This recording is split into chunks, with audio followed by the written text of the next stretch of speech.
তখন জয় আসবে কখন? যখন কেউ মোরতাদ হয়ে গেলে ইসলামী সরকার তাকে মৃত্যুদণ্ড দিবে, তখন জয় আসবে। জেনা করলে যখন 100 বেত্রাঘাত করা হবে তখন জয় আসবে। যখন বিবাহিত ব্যক্তি ব্যভিচার করলে রজম করা হবে তখন জয় আসবে। যখন সমকামীদেরকে পাথর নিক্ষেপ করে থেতলা করে হত্যা করা হবে তখন জয় আসবে। আর ট্রান্সজেন্ডার তো বাদ, ওইটা তো সমকামীদেরও নিচের স্টেজ। সমকামীদেরকেই নবী সাল্লাল্লাহু আলাইহি ওয়াসাল্লাম বলেছেন ইযা ওয়াজাদতুমুহুম, উলামায়ে কেরাম থেকে অনেকেই আছেন, আমি তাদের সামনে আসলে বক্তব্য দিতেও অনেক সময় খুব শাই ফিল করি। ইযা ওয়াজাদতুমুহুম ফাকতুলুল ফাইলা ওয়াল মাফউল বিহি, যখন তোমরা এদেরকে পাবা, এদেরকে বলতে সমকামী, জেনাকার না, সমকামী মানে যারা হোমোসেক্সুয়াল, এটা তো বোঝেন আপনারা, যারা হোমোসেক্সুয়াল, যারা ছেলে ছেলে জেনা করে, মেয়ে মেয়ে জেনা করে। ইযা ওয়াজাদতুমুহুম ফাকতুলুল ফাইলা ওয়াল মাফউল বিহি। এ মুসলিম শাসকরা শোনো, তোমরা যখন এদেরকে পাবা, মুসলমানরা তোমরা যখন এদেরকে পাবা, তাহলে যে করেছে এবং যার সম্মতিতে করা হয়েছে দুটাকে হত্যা করো। কে বলেছেন? এটা রাসূল সাল্লাল্লাহু আলাইহি ওয়াসাল্লামের কথা, আমাদের কথা না। তিনি অন্য একটা হাদিসে বলছেন উরজুমুল আ'লা ওয়াল আসফালা মিনহুমা, দুইটার উপরে যে ছিল নিচে যে ছিল দুইটাকেই তোমরা রজম করে দিও। তো এগুলো বাস্তবায়ন করলে তখন যায় আসবে।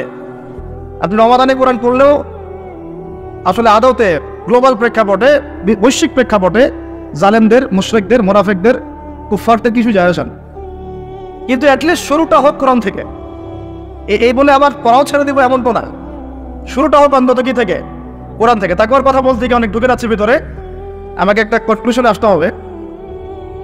রমাদান যে তাকওয়ার শিক্ষা আমাকে দিচ্ছে রোজা রাখা অবস্থায়, ওই তাকওয়ার শিক্ষাটা আমাকে শিক্ষা ক্ষেত্রেও রাখতে হবে। আমাদের বাচ্চাদেরকে, যে বাচ্চাটাকে দেখে মনে পড়লো, আমাদের বাচ্চাদেরকে এমন কোনো শিক্ষায় শিক্ষিত করা যাবে না, একেবারে হারাম করে ফেলতে হবে নিজেদের উপরে, যে এই বাচ্চারা যদি বড় হয়ে বলে বাবা আমি তো ছেলে না, আমার মনটা মেয়ে মেয়ে করে।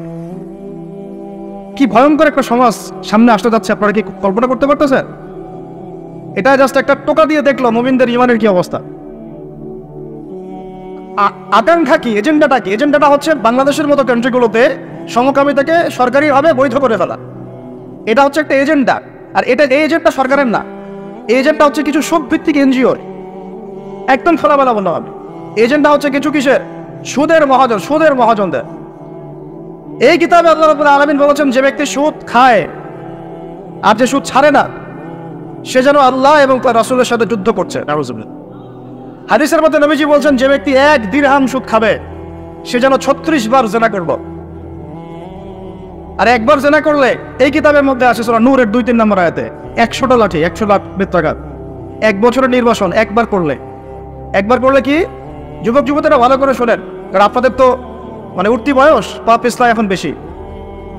আল্লাহ রাব্বুল আলামিন এই কিতাবে বলেছেন সূরা নূরের মধ্যে, চোখ তো এমনি নিচু করো, তারপরেও যদি কেউ করে ফেলে নাউযুবিল্লাহ, 100 বেত্রাঘাত জনসমক্ষে এবং 1 বছরের জন্য এই এলাকা থেকে বের করে দেওয়া। একবার করলে, কয়বার ভাই? আর নবীজি বলছেন যে 1 দিরহাম সুদ যে খায় সে 36 বার জিনা করো।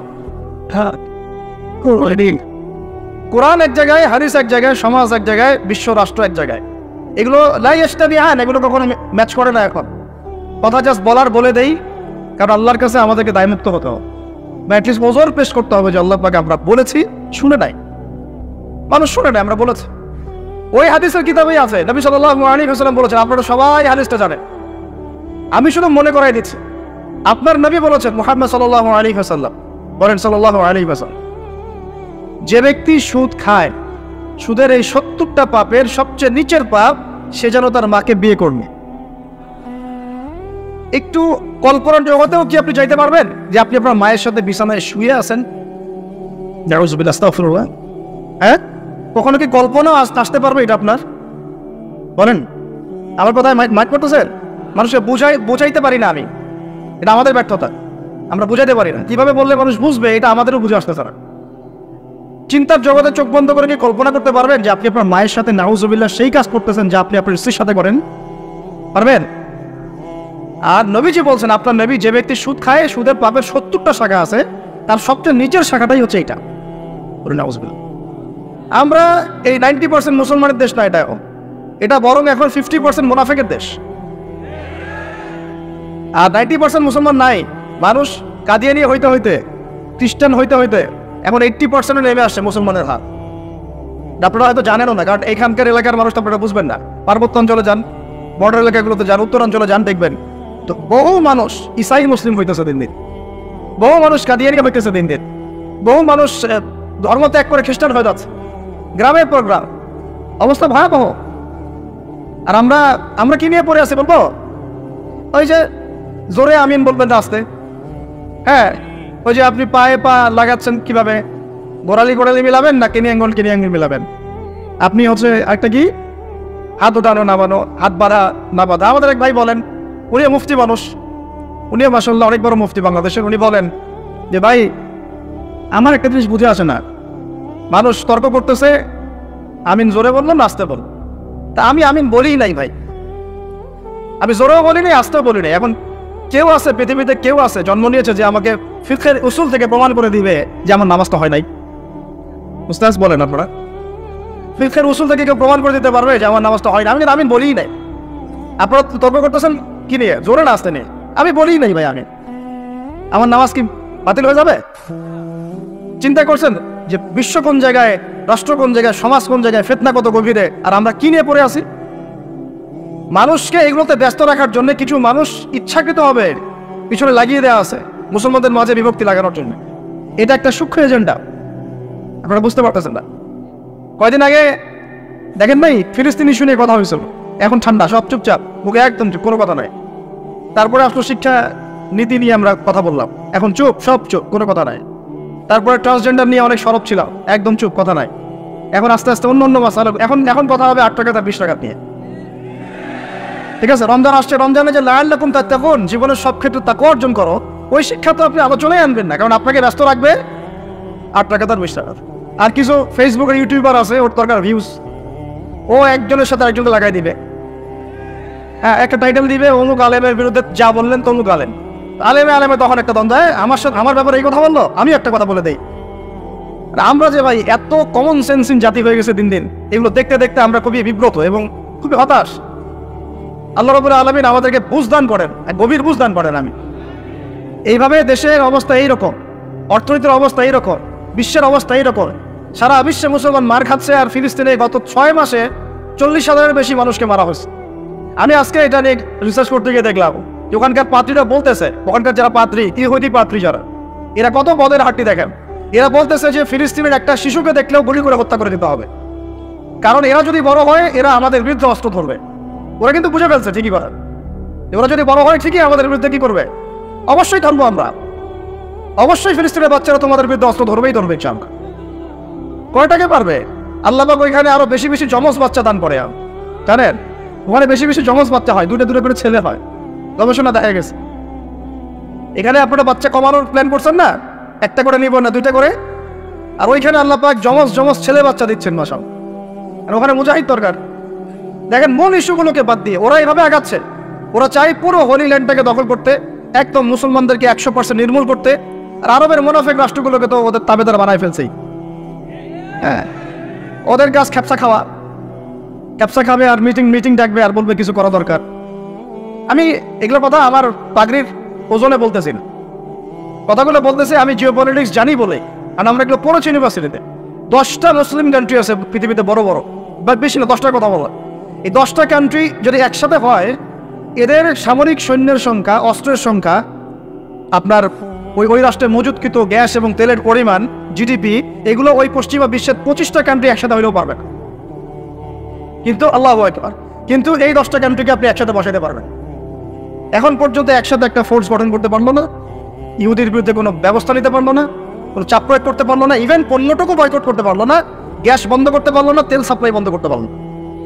এখন পর্যন্ত বাণিজ্যগুলো সব চলতেই আছে, আর আমরা তো মাশাআল্লাহ পড়ে আছি বাংলাদেশের মানুষ আমিন, ফাতিহা, সূরা ফাতিহা, আমিন, জানাজার নামাজ, রফুলিয়া দেন পাইবা, আর কি 8 টাকা 20 টাকা, আমার তো ভাই দিন এইটুকু।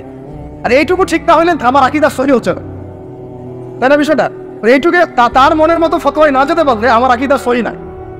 যতক্ষণ পর্যন্ত ওর মনের মতো, ওর ফিকহি আমি না বুঝতে পারতেছি, ততক্ষণ পর্যন্ত আমার আকীদাও ঠিক হয় নাই। সুবহানাল্লাহ, এই হলো অবস্থা আমাদের।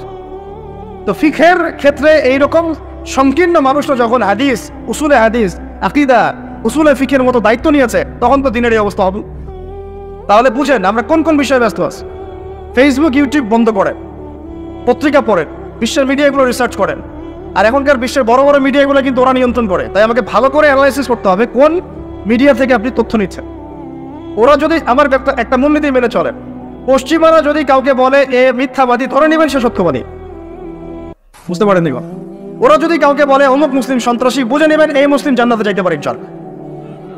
ওরা যদি কোনো মুসলমানকে বলে এটা মৌলবাদী, বুঝবেন এরাই পাক্কা মুসলমান। ওরা যদি কোনো দেশকে বলে এটা মোল্লা, বুঝবেন এরাই পাক্কা মুসলমান। আর এটা সেই যুগ যে সত্যকে মানুষ মিথ্যা বানাবে, মিথ্যাকে কি করবে, সত্য বানাবে। এটা কিতাবুল ফিতান পড়েন, বুঝবেন। এদেরকে আমি এইভাবে মানদণ্ডে রেখে দিচ্ছি। যদি বলে অমুক খারাপ, বুঝবেন ভালো, ও ভালো। যদি বলে অমুক শান্তিতে নোবেল পাইছে, বুঝবেন এ বেটা বদের ঘাটতি। কথা বুঝতে পারছেন? ওই যে মিয়ানমারের একজন নেতা ছিল নোবেল, মনে আছে? হাজার হাজার মানুষের মানলো, পরে দিবে শান্তিতে নোবেল। কি বুঝেন নাই? হাজারটা মানুষকে মারার পরে ওকে দিল কিসে নোবেল? আরেকজনকে দিয়েছে অর্থনীতিতে নোবেল, সে বাংলাদেশের সুদ চালু করছিল। কি চালু করছিল? বাংলাদেশের গভর্নমেন্ট আবার এটা বুঝে ফেলছে, বুঝে ওকে রেসপেক্ট দেয় নাই, আলহামদুলিল্লাহ। এখন ও গিয়ে আমেরিকার যারা প্রভুর আছে তার পা ধরা শুরু করছে, আমাকে একটা স্পেস দাও। সে কয়েকদিন পর পলিটিক্যাল পার্টিও গঠন করবে, দেখে নিয়ে। এরকম প্ল্যানেও আছে, যেগুলো যারা ঊর্ধ্বতন কর্তৃপক্ষ তারা বুঝতেছেন, সবাই বুঝবেন। সবাই না বুঝলেও চলবে, শিক্ষিত মানুষরা যদি বোঝেন আলহামদুলিল্লাহ যথেষ্ট। চাল এখন মূল কথায় আসি ভাই, অনেক ভিতরে চলে যায়, রাতও অনেক গভীর হচ্ছে। আর আমাদের একটা বড় হায়াত খেয়ে ফেলতেছে ঢাকার রাস্তাঘাট। ঢাকার রাস্তাঘাট আমাদের জীবনে একটা বড় হায়াত খেয়ে ফেলতেছে। 3 ঘন্টা 4 ঘন্টার ট্রাফিক জ্যাম আমাদের ডেইলি রুটিন হয়ে গেছে। তো কথা একটা আসলে বলে ফেলি, ট্রাফিক জ্যামে যদি পড়েন, ওই সময় তাসবিহ তাহলিলগুলো করবেন বেশি বেশি। ওই সময় বসে বসে এক খরা কোরআন তেলাওয়াত করে ফেলবেন, একটা লেকচার রেডি করে ফেলবেন, একটা বই পড়ে ফেলবেন, সময়টা কাজে লাগাবেন। আজকে ট্রাফিক জ্যামে বসে আমি যা দেখলাম, আপনাদের শুনলে চোখ চোখ ছানা মারা হবে। ট্রাফিক জ্যামে গাড়ির ভিতরে গান ছেড়ে দিয়ে নাচানাচি করতেছে। মানুষের কি অবস্থা! আমি বলি না, এমনি বলি না যে Dhaka the city of Akhiruzzaman, এখানে এমন কোনো পাপ নাই যেটা হচ্ছে না, এমন কোনো পাপ নাই। সুদ চরমে, সুদ ঘুষ চরমে, দুর্নীতি চরমে, ক্ষমতার একটু দাপট আছে, একদম মাজলুমের উপর যা জুলুম হচ্ছে, জুলুম করতে কেউ বাদ রাখি না। এমনকি দেখা যায় রাস্তার যে মিসকিন ফকির, ওরাও বিশ্বাস করা যায় না ওকে টাকা দেওয়া যাবে কি যাবে। হিজরা ছিল না, অপারেশন করে হিজরা হয়েছে, যাতে সারা জীবন কোনো কাজ করা না লাগে। তারপরে আপনাকে এসে বলবে হাত নাই, ভিতরে একটা হাত আছে, আপনি দেখতে পারতেছেন। পা ইচ্ছা করে একটা অপারেশন করছে, যাতে সারা জীবন একটু করে করে হাঁটতে হয়, কোনো কাজ করা না লাগে। আমি এমনও দেখছি একটা বাচ্চাকে নিয়ে শোয়া একটা রোদের মধ্যে, আমি গিয়ে বললাম যে কি হয়েছে বাচ্চা? অসুস্থ। মায়া দয়া করে আমরা তো কিছু দান করে দিয়ে আসলাম। পরে আমাকে আরেক ভাই বলতেছে, ভাই আপনি কি করলেন? কেন, কি হয়েছে? কি করবে জানেন, এই বাচ্চা অসুস্থ না, ওই বাচ্চাদের ঘুমের ওষুধ খাওয়াইছে, রোদে শোয়া রাখছে, মানুষকে দেখাবে অসুস্থ, টাকা দেন। টাকা নিয়ে ওটা যে টাকাটা দিন শেষে হবে এর একটা অংশ দিবে ওই বাচ্চার বাপকে আর মাকে, ওই বাচ্চা তার নিজেরও না। বুঝতে পারলাম বিষয়টা? এত বুদ্ধি বাঙালির মাথায়, সুবহানাল্লাহ। তো এই ঢাকা শহর থেকে সবচেয়ে আগে বিদায় নিয়েছে বিশ্বাস, তারপর বিদায় নিয়ে চলে গেছে আমানতদারিতা। উপর থেকে নিচ পর্যন্ত খালি খেয়ানত আর খেয়ানত, যেখানে যাবেন খালি খেয়ানত। এখানে অমুক এতটুকু না দিলে কাজ হয় না, ওই টেবিলে তল দিয়ে এতটুকু না দিলে কাজ হয় না, ফাইল নড়ে না, কাজ হয় না। আর এখানে এইসব জায়গায় এমন কিছু মানুষকে বসানো হয়েছে, সুবহানাল্লাহ, দাড়ি টুকি পাখির জুব্বা দেখলেই ওদের মনে চুলকানি শুরু হয়েছে, চুলকানি শুরু হয়েছে। আমাদের মতো মানুষদেরকেও দেখা যায়, আমাদের মতো মানুষদের স্ত্রীরা যখন যায় কোনো কাজে, জরুরি কোনো কাজ, এনআইডি কার্ড করতে হবে ইত্যাদি ইত্যাদি, মানে পারলে পরখাটা খুলে দেখবে কি আছে ভেতর। এত ছোট লোক, এত ছোট লোক, তো সুযোগ পাইলে হাতছাড়া করতে চায় না। ওরা আমরা যখন গিয়ে চার্জ করি তখন বলে হুজুর ভুল হয়ে গেছে, মাফ করে দেন। মানে মগের মূল্য পাইছে অনেকে, তবে এইসব মগের মূল্য বেশি দিন টিকবে না, ইনশাআল্লাহ বেশি না, অপেক্ষা করতে থাকেন। সময় যেভাবে সামনে যাচ্ছে, আল মাহদি আসার সময় হয়ে গেছে, বেশি দিন নাই। কতদিন আল্লাহ ভালো জানেন, আমরা বলতে পারবো না। কিন্তু পরিস্থিতি যা বুঝতেছি, 100 বছর হয়ে গেছে খেলাফত হারানো। কত বছর? আর প্রত্যেক 100 বছর পর পর বিশ্বে বড় কিছু হয়। এটা একটা আল্লাহ রাব্বুল আলামিনের দেয়া একটা সুন্নাহ। 100 বছর পর পর বড় কিছু হয়, খেয়াল করে দেখবেন, আপনার ইতিহাস পড়ে দেখবেন। যাই হোক ভাই, অনেক ডিপে না যাই। তাকওয়া শুধুমাত্র আমার রোজা রাখায় না, আমাকে শিক্ষা নীতি যেটা অবলম্বন করবো সেখানেও তাকওয়ার পরিচয় দেওয়া লাগবে। এমন শিক্ষা শিখবো না যে শিক্ষা আমাকে আল্লাহ থেকে দূরে সরায়, নবী থেকে দূরে সরায়।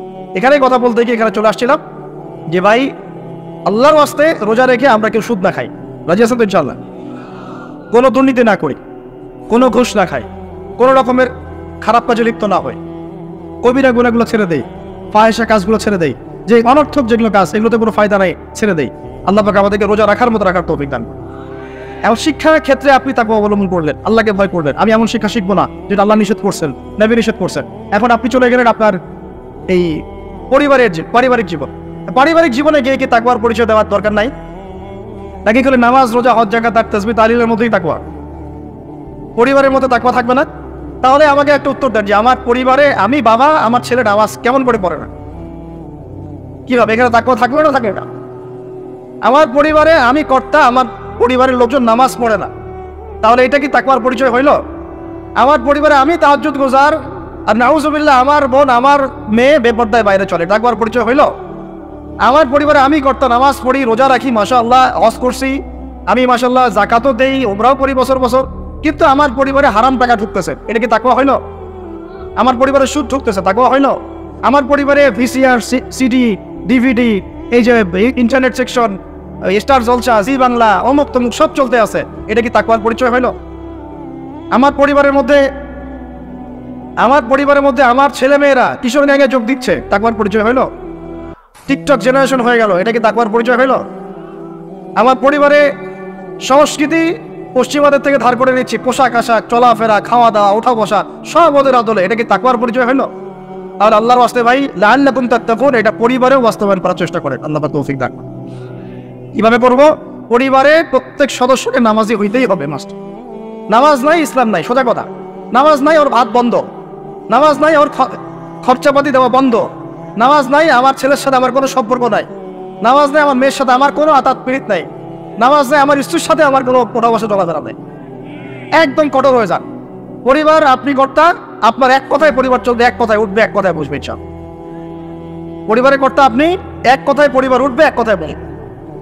আমি আমার স্ত্রীকে পর্দায় রাখবো, কোনো মায়ের বেটার ক্ষমতা আছে ওকে বেপর্দায় বাইরে বের করবে? ও যদি বের হয় ওর সাথে আমি সম্পর্কই রাখবো না, তালাক দিয়ে রেখে দিব, শেষ শেষ কথা, খালাস, অন্য খালাস, এখানে শেষ। একদম সোজা মাসালা, কোনো দরকার নাই। এগুলো করতে গেলে কি হবে জানেন? লাই দিতে দিতে দিতে দিতে একদিন দেখবেন যে পরিবার গেছে আল্লাহ থেকে দূরে চলে গেছে, আপনি আর আমি আল্লাহ না করুক দুনিয়াতে নাই, আপনার জন্য দোয়া করারও কোনো মানুষ, এবং আল্লাহর কাছে আপনাকে তারা হিসেব দেওয়া লাগতেছে। কারণ কু আনফুসাকুম ওয়া আলাইকুম নার, আল্লাহ পাক আগেই বলে দিয়েছেন। সূরা তাহরিম বলেন 6 নম্বর একটা পড়েন, আল্লাহ পাক বলছেন ইয়া আইয়ুহাল্লাযীনা আমানু কু আনফুসাকুম, নিজে বাঁচো জাহান্নামের আগুন থেকে, ওয়া আলাইকুম নার, তোমার পরিবারকে জাহান্নামের আগুন থেকে বাঁচো। তাহলে তাকওয়ার শিক্ষাটাকে শুধু এই 24 ঘন্টা রোজার মধ্যেই রাখবো, না আমার শিক্ষা পরিবারের মধ্যেও থাকবে? থাকবে তো ইনশাআল্লাহ? পরিবারের সবাই 5 ওয়াক্ত নামাজি হবে তো ইনশাআল্লাহ? পরিবারে কি বেপরদায় চলবে? কোনো সুযোগ দিবেন? পরিবারে বরং কোরআন শিক্ষা বাধ্যতামূলক করবেন। পরিবারের প্রত্যেক সদস্যের কোরআন শিক্ষা বাধ্যতামূলক। এখানে কি সরকার এসে ধরে নিয়ে যাবে আপনাকে? কে মামলা দিবে? পরিবারে বাধ্যতামূলক। আমার পরিবারের মধ্যে কোনো প্রকার ওই বাহিরের সংস্কৃতি চলবে না, ইসলামী সংস্কৃতি চলবে। আমার পরিবারে কোনো রকম ছিটাফোটাও রিজিক হারাম ঢুকবে না। তা আমরা পরিবারের মধ্যে কি হারাম ঢুকাবো ভাই? তওবা করা যায় যে আমরা জীবনে কোনোদিন সুদ খাবো না ইনশাআল্লাহ। বিশ্বাস করে 16 কোটি জনগণ যদি খাস তওবা করে খালি যে আমরা সুদের সাথে কোনো সম্পর্ক রাখবো না, সুদ খাবো না, সুদ দিব না, সুদের সাক্ষীও থাকবো না, সুদ লিখেও রাখবো না। সুদের সাথে সম্পৃক্ত 4 শ্রেণীর মানুষ যাদেরকে আল্লাহর রাসূল সাল্লাল্লাহু আলাইহি ওয়াসাল্লাম লানত করেছেন, আমরা এদের সাথে কোনো সম্পর্ক রাখবো না। এইটা যদি মানুষ যদি শপথ করতে পারে, যত রকম সুদী এনজিও আছে লেজ উঠে পশ্চিমে পালাই যাবে, ইচ্ছা যেখান থেকে আসছে ওখানে পালাই যাবে। কিন্তু দুর্ভাগ্যজনক হচ্ছে আমরা নিজেরাই এই সুদের সাথে সম্পৃক্ত হয়ে গেছি, ঘরে ঘরে সুদ ঢুকে গেছে, কেউ এটাকে হারাম মনেই করতেছি না। আল্লাহ পাক যেটাকে বলছেন যে যেটা করলে আল্লাহর সাথে যুদ্ধ করা হয়, নবীর সাথে যুদ্ধ করা হয়, আমরা এখন বেশিরভাগ মানুষ আল্লাহর সাথে যুদ্ধ করছি, নবীর সাথে যুদ্ধ করছি। 36 বার করে জেনা করতেছে, 1 দিরহাম সুদ খাওয়ার বদৌলতে মায়ের সাথে জেনা করতেছে। আপনাদেরকে কল্পনা করতে বলছিলাম, কেউ কি কল্পনাও করতে পারবেন মায়ের সাথে কেউ এরকম কাজ করতেছে? না আউযুবিল্লাহ, পারবে? বলেন। কিন্তু আমরা এই কাজগুলো করতেছি। সুদ মানেই মায়ের সাথে জেনা করা। যুবক ভাইদেরকে বলতেছে, রিজিক আল্লাহ দিবে, চল কে দিবে? রিজিকের ফয়সালা জমিনে হয় না, হয় আসমানে।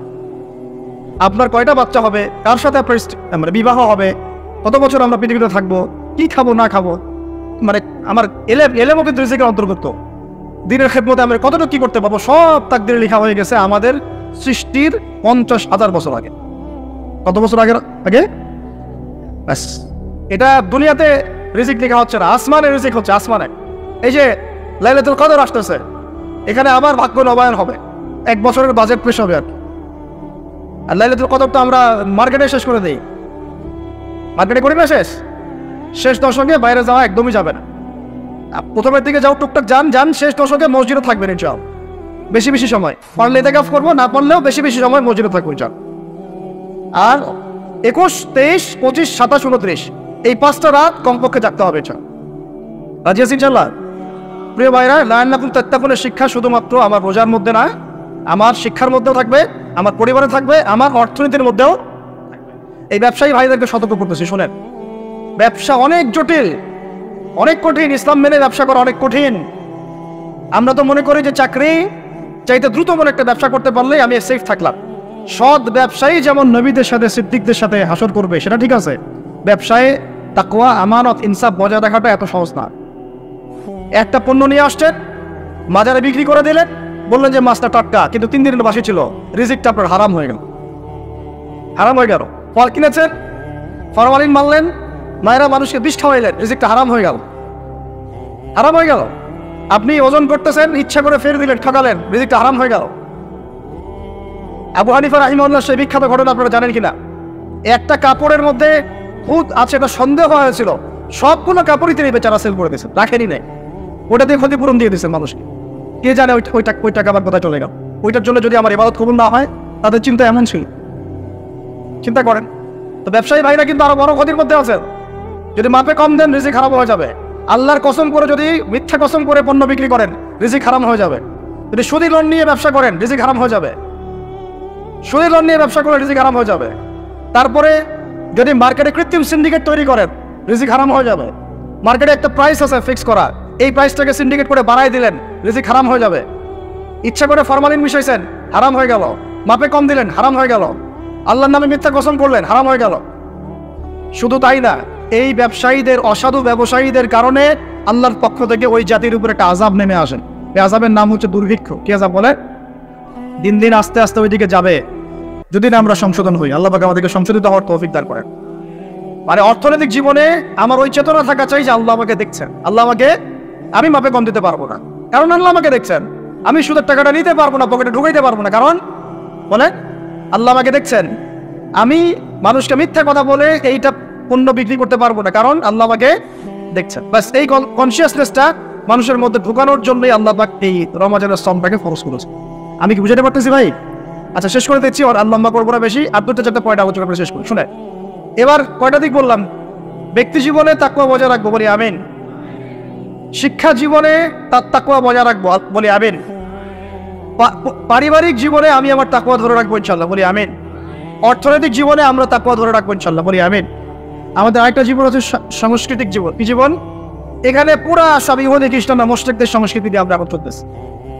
একটু আমার কথা মন খারাপ করেন না, আজকের পর থেকে দাড়িতে হাত লাগাবো না। কেন লাগাবেন না? এটা যদি আপনি এভাবে ছিলে ফেলেন, মনে রাখবেন এটা নবীর সুন্নতকে আপনি জবাই করতেছেন। কি করতেছেন? করবেন না আপনি। এর জন্য আপনার রিজিক বন্ধ হয়ে যাবে না, রিজিক আরো বাড়বে ইনশাআল্লাহ। রিজিক আপনার বস দেয় না, রিজিক আপনার চাকরি ক্ষেত্রের বস দেয় না, রিজিক আপনার ওই এমডি স্যার দেয় না। ওই এমডি স্যারের মতো কোটি কোটি এমডি স্যারকে খাওয়ান আল্লাহ পাক। কথা বুঝতে পারেন নাই? যদি বলে দাঁড়িয়ে রাখলে চাকরি হবে না, আপনি বলবেন এই চাকরির আমার দরকার নাই, আমি শশা বিক্রি করে খাবো, আমি মুদির দোকানদারি করে খাবো, আমি ছোট্ট উদ্যোক্তা হয়ে খাবো, তাও ভালো, দাড়ি তাও শেভ করবো না ইনশাআল্লাহ। যেটা পারতে কথা, আমি রিজিক আল্লাহ পাক দিবেন ইনশাআল্লাহ। তাওয়াক্কুল করেন, আল্লাহ পাক পাখিদেরকে যেমন করে খাওয়ায় আপনাকে খাওয়াবেন ইনশাআল্লাহ, খাওয়াবেন ইনশাআল্লাহ। আমাকে বলেন, এই সমুদ্রের নিচে কত প্রাণী আছে কেউ জানে? আচ্ছা, ওদেরকে ঘুষ খাওয়া লাগে, সুদ খাওয়া লাগে, ওদেরকে আল্লাহ বিরোধী কোনো কাজ করা লাগে? কে রিজিক দেয়? এই জমিনের মধ্যে কত প্রাণী আছে, আমরা বাদ দিয়ে, মানুষকে বাদ দেন, অন্য কত মাখলুক আছে, লাখ লাখ কোটি কোটি আছে না? ওরা কি সুদ খায়, ঘুষ খায়, দুর্নীতি করে, মানুষের সম্পদ আত্মসাৎ করে? ওদেরকে কে খাওয়ায়? শুধু মানুষ আর জিন, এই দুইটা জাতি আছে যারা নিজেদেরকে মনে করে আমরাই রিজিকের মালিক। না হবে না, মনে করলে তো আপনি ভয় করতেন না। আপনি মনে করতেছেন ভিতর থেকে যে আমি যদি এটা রাখি তাহলে আমার চাকরি চলে যাবে গা, আর চাকরি চলে গেলে আমার তো আর বউ বাচ্চা খাইতে পারবেন, মানে বউ বাচ্চার খাওয়ারের দায়িত্ব মনে আপনার নিজের। মনে করেন আল্লাহ না করুক, কথার কথা মনে করেন আল্লাহ না করুক যে বাংলাদেশে বড় কিছু হয়ে গেছে, বাংলাদেশ থেকে ধরেন 5 কোটি মানুষ নাই গায়ে, হইতে পারে না? পারে না? পারে না। ওই যে যারা ওখানে 5 তলা 6 তলায় গিয়েছিল খাবার খাইতে, ওরা কি জানতো যে এরপরে এখানে পুরো মরতে হবে? জানতো? তো হঠাৎ করে আল্লাহর গজব আসতে পারে না? আর গজব ডাকার তো সব পদ্ধতি আমরা এখন অবলম্বন করে ফেলছি। গজব আসে শিরকের কারণে, শিরক দিয়ে ভর্তি হয়ে গেছে। গজব আসে হচ্ছে সুদের কারণে, সুদ দিয়ে ভর্তি হয়ে গেছে। গজব আসে হচ্ছে বেহায়াপনার কারণে, বেলাল্লাপনা, বেহায়াপনা, মানে পর্নোগ্রাফি, জেনা, ব্যভিচার ভর্তি হয় নাই? মেয়েরা ছেলেদের পোশাক পরে হাঁটতেছে রাস্তাঘাটে, উঠতেছে না? হায়া লজ্জা সব উঠে গেছে। তারপরে গান বাজনা বাদ্যযন্ত্র, এটা গজব নাজিলের কারণ, বাড়ছে না? কিছু বলতে গেলে আপনাকে শাসাই দেবে উল্টা, কিছু বলতে গেলে উল্টা আপনাকে শাসাই দিবে, এরকম একটা অবস্থা। তারপরে একটা হচ্ছে গজব নাজিল হওয়ার, সেটা মাপে কম দেওয়া, ওই কমে সোহাইবের মতো মানুষের সম্পদ অন্যায়ভাবে ঠকা খাই। এগুলো আমরা করি না? মানে শিরক, কুফরি, কেবর, অহংকার, জেনা, ব্যভিচার, মদ পান, সুদ, এগুলো আমাদের মধ্যে ছড়াই গেছে না? যায় নাই? এমনকি সমকামিতাও তো ছড়াই নাই। এখন আবার লিঙ্গ পরিবর্তন করে মানুষ ট্রান্সজেন্ডার হইতাছে, ইত্যাদি ইত্যাদি, নাউজুবিল্লাহ। আর আল্লাহ পাকের বিধান, কোরআন বাদ দিয়ে তো তাগুতি বিধান চলতেই আছে না? এগুলোতে আল্লাহ পাকের শাস্তি কত কাছে মনে হয় আপনাদের? যে কোনো সময় আসতে পারে না? ওইটাই বলছিলাম, মনে করেন যে বাংলাদেশের 5 কোটি মানুষ নাই, ভূমিকম্পে ধ্বংস হয়ে গেছে, অথবা মনে করেন গজবে ধ্বংস হয়েছে, অথবা অন্য কিছু, নাউজুবিল্লাহ, আল্লাহ পাক আমাদেরকে মাফ করে না। এখন ওই 5 কোটি মানুষের পরবর্তী প্রজন্ম, মানে বাল বাচ্চার কাছে যারা আছে, এদের জীবন চক্র থেমে যাবে না চলতে থাকবে? বলেন, পৃথিবীর ঘূর্ণন থেমে যাবে না চলতে থাকবে? সময় থেমে যাবে না চলতে থাকবে? তাহলে আমরা কেন চিন্তা করি যে আমরা ছাড়া আমাদের পরিবার চলবে না? হ্যাঁ, আমরা এই হারাম চাকরি না করলে আমার পরিবার খাইতে পারবে না, আমি সুদ না খাইলে আমার পরিবার চলবে না, আমি সমিতিতে নাম না লেখাইলে আমার বাল বাচ্চার বেতন দিতে পারবো না, কেন চিন্তা করিব? আমার কথা কি যুক্তি আছে না নাই? একটু হলেও তো আছে নাকি? আমরা যদি কেউ না থাকি আমাদের পরিবার চলবে না? চলবে। আমার আব্বা মারা গেছে, আমার বয়স যখন 5.5 কি 6 বছর, আমার ঠিক মনেও নাই স্মৃতিতে, 5.5 কি 6 বছর, এরকম অনেকেই আছেন ছোটবেলায় বাবা। আমাদের নবী সাল্লাল্লাহু আলাইহি ওয়াসাল্লাম তো বাবা জন্মের আগেই ইন্তেকাল করে নাই। তো যখন আমার আব্বাদের জেনারেশন জীবিত ছিল, তখন তারা চিন্তা করতো আমাদের ছেলেরা কিভাবে খাবে, কি পড়বে, কোন বাসায় থাকবে, কি করবে, চিন্তা করতো না। এখন যে আমি ধরেন, এটা কত বছর, 2024, 98, 26 বছর থেকে আমি এতিম অবস্থায় আছি। কত বছর? 26 বছর হয়ে গেছে। 26 বছর আমি চলি নাই, খাই নাই, কাপড় পরি নাই, পড়াশোনা করি নাই, আজকে আপনাদের সামনে বসে আছি না? এগুলো কার দেওয়া? তাহলে আমাদের চিন্তাটা আগে আল্লাহমুখী করতে হবে। রমজান এই চিন্তাগুলো দেওয়ার জন্যই আসে, যে আল্লাহ কনসিয়াসনেস, তাকওয়া মনের মধ্যে ঢুকানো, যে আল্লাহ আছেন আমার সাথে, আল্লাহ আমাকে দেখছেন, আমার কথা শুনছেন, আমার জীবনের সবগুলো ডিপার্টমেন্ট আমি আল্লাহ ভীতি দিয়ে ঢেলে সাজাবো ইচ্ছা। তাহলে আল্লাহ পাক বেহিসাব রিজিক দেবেন ইচ্ছা, বেহিসাব ইচ্ছা।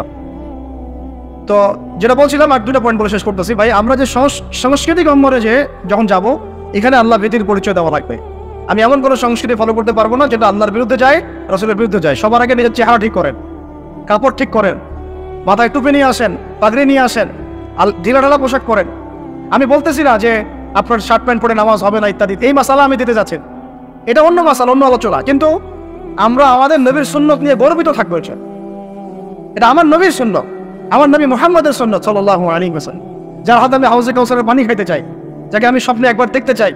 দোয়া করি না আমরা এগুলা? যার রওজার সামনে গেলে আমাদের চোখ দিয়ে ধর করে পানি পড়তে থাকে, তিনি ওখানে জীবিত না? আমাদের সালামের উত্তর দেন না? সুবহানাল্লাহ। আমরা কি বলবো আসলে, প্রসঙ্গগত কথা চলে